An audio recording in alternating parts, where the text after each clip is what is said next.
안녕하세요. 통통이에요. 오랜만에 인사드리게 되었네요. 코로나 오미크론이라도 심해서 외출을 삼가느라 이렇게 늦었네요. 그래도 할 건 해야 할 것 같아 인사드립니다. 오늘은 잘못 알고 있는 부동산 상식, 즉 부동산에 대한 착각을 좀 바로 잡고자 합니다. 박사님, 부동산에 대해 잘못 알고 있는 착각에는 어떤 것이 있나요? 통통이 반가워요. 통통이가 말한 것처럼 우리가 일반적으로 알고 있는 부동산 상식에는 잘못 알고 있는 것이 몇 가지 있는데 오늘은 그 중에서 5가지를 정리해 볼게요. 자, 그럼 시작해 볼게요. 첫 번째, 전월세 집의 수리 비용과 관련한 문제인데요. 우리가 일반적으로는 전세는 세입자가, 월세는 임대인이 수리를 한다 이렇게 알고 있죠. 그러나 법상 판례상 전세와 월세의 수리 비용에 대해 차이는 없습니다. 민법 제623조 임대인의 의무에 따르면 임대인의 의무에 따라서 임차물의 상태를 유지할 의무가 있어요.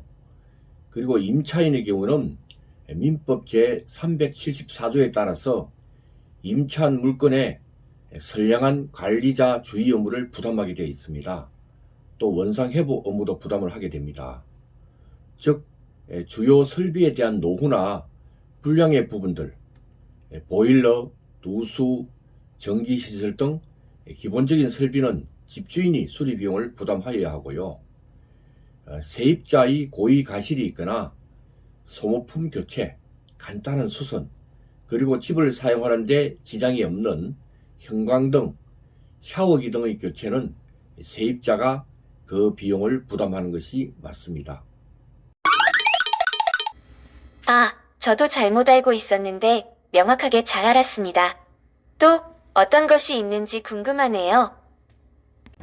두 번째 착각은 부동산 계약 해지에 관한 부분입니다. 부동산 계약 후 24시간 이내 계약 해지를 하면 계약금을 돌려받을 수 있다는 말이 있는데 정말 그럴까요? 결론부터 말씀드리면 해지가 안 됩니다. 부동산은 일반 물건의 계약과는 다릅니다. 따라서 계약 성립 시부터 계약 당사자들에게 구속력을 가지게 됩니다. 따라서 별도의 계약서상 특약이 없는 한 계약이 확정된 경우 취소 해지를 주장한다 해도 계약금을 돌려받을 수 없습니다. 소비자보호법상 계약 이후 7일 이내 청약 처리를 하고 환불을 받을 수 있으나 부동산 계약은 적용되지 않습니다. 세 번째 착각도 계약 취소와 관련된 것인데요. 가계약 후 계약 취소할 때 그 가계약금을 돌려받을 수 있다라는 착각입니다. 부동산 거래를 하다 보면 공인중개사가 집이 금방 나갈 수 있으니 가계약이라도 하고 하세요 라는 말을 종종 하는데 이때 많은 사람들은 가계약이기 때문에 그 가계약을 취소하면 그 가계약금을 돌려받을 수 있다고 생각하는 경우가 많습니다. 가계약은 임시계약이라고 생각하기 때문이죠. 그러나 민법 563조에 따르면 계약은 약정함으로써 그 효력을 인정받기 때문에 구두계약이나 서면계약이나 특약 등의 특별한 경우가 아니라면 당사자 합의 시 법적 효력이 발생합니다.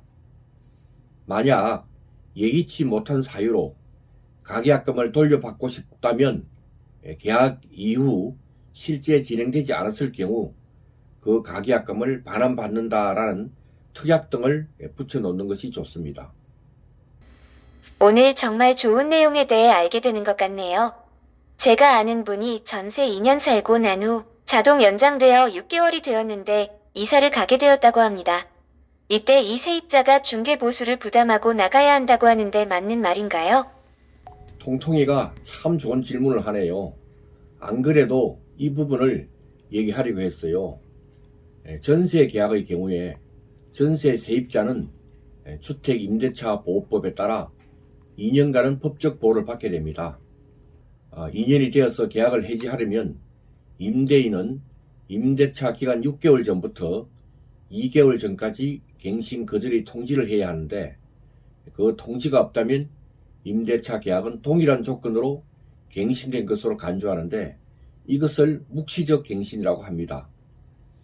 임대차 보호법 제6조 2항에 따르면 묵시적 갱신이 된 경우라도 임차인은 언제든지 계약 해지를 통지할 수 있으며 통지 이후 3개월이 지나면 바로 효력이 발생하여 언제든지 나갈 수 있습니다.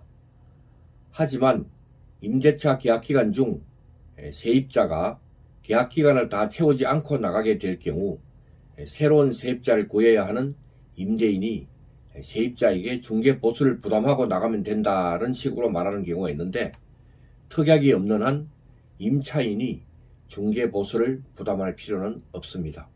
마지막 5번째 착각은 뭘까요? 그것은 부동산 정보는 인터넷 검색으로 충분하다라는 것입니다. 맞는 말 같긴 합니다. 요즘 인터넷에는 정말 많은 부동산 정보들이 있습니다. 그러나 내가 거주할 집, 건물을 알아보는데 손품만으로는 정말 좋은 물건을 찾기 어렵습니다. 검색은 검색일 뿐 손품뿐만 아니라 빨품을 팔아야 더 좋은 부동산 매물을 찾을 수 있습니다. 성공한 부동산 투자자들은 부동산 세미나, 강연을 듣기도 하고 현장을 찾아가기도 하죠. 그리고 효율적으로 부동산 정보, 부동산 지식을 얻기 위해서는 평소 주변이나 지인이 운영하는 공인중개사 사무소를 자주 방문하는 것입니다. 살아있는 부동산 정보를 캐치할 수 있을 뿐 아니라 남들보다 질 좋은 주택 정보와 투자 정보를 얻을 수 있기 때문입니다. 지금까지 의외로 잘못 알고 있는 부동산에 대한 착각을 5가지로 정리해 봤습니다. 잘못된 상식으로 소중한 자산에 피해를 입지 마시고 현명한 부동산 계약 하시기를 바랍니다. 통통이도 수고했어요. 감사합니다.